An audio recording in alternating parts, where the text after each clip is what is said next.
দেখতে কতটা লোভনীয়, খেতে তার থেকেও বেশি মজাদার শসার সালাদ। মেহমান আপ্যায়নে অথবা নিজেদের ডায়েট চার্টে এই সালাদটি রাখতে পারেন। এটা খেতে যেমন মজাদার, তৈরি করাও খুবই সহজ। অবশ্যই বাসায় একবার হলেও ট্রাই করে দেখবেন। তো শসার সালাদ করার জন্য আমি এখানে একটি শসা নিয়েছি। তো প্রথমে আমি শসাটার পেছনের পাট এবং সামনের পাটটাকে কেটে ফেলে দেব। এরপর শসাগুলোকে স্লাইস করে কেটে নেব। যতটা সম্ভব পাতলা করে শসাগুলোকে কেটে নিতে হবে। অর্ধেকটা শসা আমি খোসা সহ কেটে নেব আর অর্ধেকটা ছিলে কেটে নেব। আপনারা চাইলে পুরোটাই ছিলে করে নিতে পারেন। তো সবগুলো কেটে নেওয়া হয়ে গেছে। এখন একটা বক্সের মধ্যে উঠিয়ে নিচ্ছি। আর এই সালাডটি তৈরি করার জন্য যে কোনো একটা বক্স ব্যবহার করতে হবে। এরপর কেটে নেব ধনিয়া পাতা। আপনারা চাইলে এখানে কিন্তু পুদিনা পাতাও অ্যাড করে দিতে পারেন। তো একদমই মিহি কুচি করে এই ধনিয়া পাতাগুলোকে কুচি করে নিতে হবে। যারা ডায়েট শুরু করেছেন তারা কিন্তু আপনাদের ডায়েট চার্টে এই শসার সালাডটি রাখতে পারেন। এটা খেতেও মজাদার, আবার শরীরের জন্য খুবই উপকারী।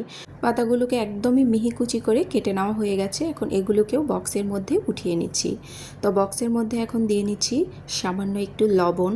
এখানে টেস্টের জন্য যতটা সম্ভব লবণ ব্যবহার করবেন। এরপর দিয়ে নিচ্ছি চিলি ফ্লেক্স। এখানে চাইলে আপনারা কিন্তু কাঁচামরিচটাও একদম মিহি কুচি করে ব্যবহার করতে পারেন। দিয়ে নিচ্ছি 1 টেবিল চামচের মতো লেবুর রস। এরপর দিয়ে নেব মেন ইনগ্রিডিয়েন্টস টক দই। টক দইটা অবশ্যই দিতে হবে। এখানে প্রায় 2.5 টেবিল চামচের মতো টক দই আমি ব্যবহার করেছি। আর এই সালাডটি বানানোর সাথে সাথে আপনারা খেয়ে নিতে পারবেন অথবা নর্মাল ফ্রিজে রেখে দিয়েও খেতে পারবেন। এখন আমি এটাকে একটু ঝাঁকিয়ে নিচ্ছি। আর এইভাবে ঝাঁকিয়ে নিলে এই সালাডটি একদমই রেডি হয়ে যাবে। তো সালাদ একদম রেডি হয়ে গেছে।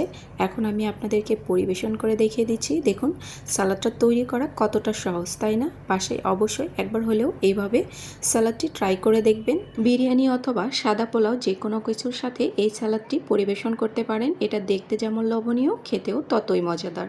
তো সালাদটিকে আমি পরিবেশন করে নিয়েছি। তো দেখুন আপনারা বাসায় একবার হলেও ট্রাই করে দেখবেন।